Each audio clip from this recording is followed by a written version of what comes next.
ഒരു രാഷ്ട്രീയ നേതാവായല്ല ഞങ്ങൾ പരിചയപ്പെടുന്നു. എൻ്റെ ചെറുപ്പകാലത്ത് ഞങ്ങൾ ഒരുമിച്ചാണ് ഈ പാലക്കാട്ട് പറമ്പിൽ ഓടി നടന്നത് എന്ന് വേണമെങ്കിൽ പറയാം. ഞാൻ പൊതുരംഗത്ത് വരുമ്പോൾ പി സി വർഗീസിനൊന്നും രാഷ്ട്രീയമൊന്നും ഉണ്ടായിരുന്നില്ല. പതിനടുത്ത് വർക്കിപ്പിള്ള ചേട്ടൻ്റെ റേഷൻ കടയിലെ ഒരു ജീവനക്കാരനായി ആണ് പി സി വർഗീസ് ഇവിടെ പ്രത്യക്ഷപ്പെടുന്നത്. അതിനുശേഷം ആ പ്രത്യേക സാഹചര്യം കൊണ്ടായിരിക്കാം പി സി വർഗീസ് കോൺഗ്രസിൻ്റെ പ്രവർത്തകനായി മാറിയത്.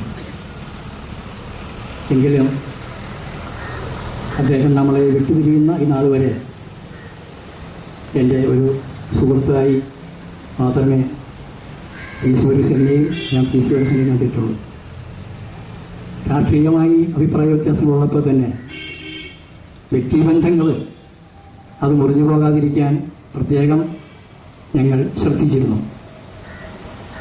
ഇവിടെ എനിക്ക് മുമ്പ് സംസാരിച്ച കോൺഗ്രസിന്റെ നേതാക്കന്മാർ പറഞ്ഞാൽ വ്യത്യസ്തമായി എനിക്ക് പി സി വർഗീസിനോട് പറയാനുള്ളത്, തീർച്ചയായും പി സി വർഗീസ് നായത്തോട് പ്രദേശത്ത് എന്ന് മാത്രമല്ല കണ്ടമാലയിൽ എവിടെയും വ്യക്തിബന്ധങ്ങൾ കാത്തു സൂക്ഷിക്കുന്നതും മറ്റ് കോൺഗ്രസ്സുകാർക്ക് മാത്രമല്ല പൊതുപ്രവർത്തകർക്ക് അക്കാര്യത്തിൽ ഒരു മാതൃകയായിരുന്നു പി സി വർഗീസ് എന്ന് പറയുക ഞാൻ ഈ സന്ദർഭത്തിൽ അത് ഓർക്കുകയാണ്.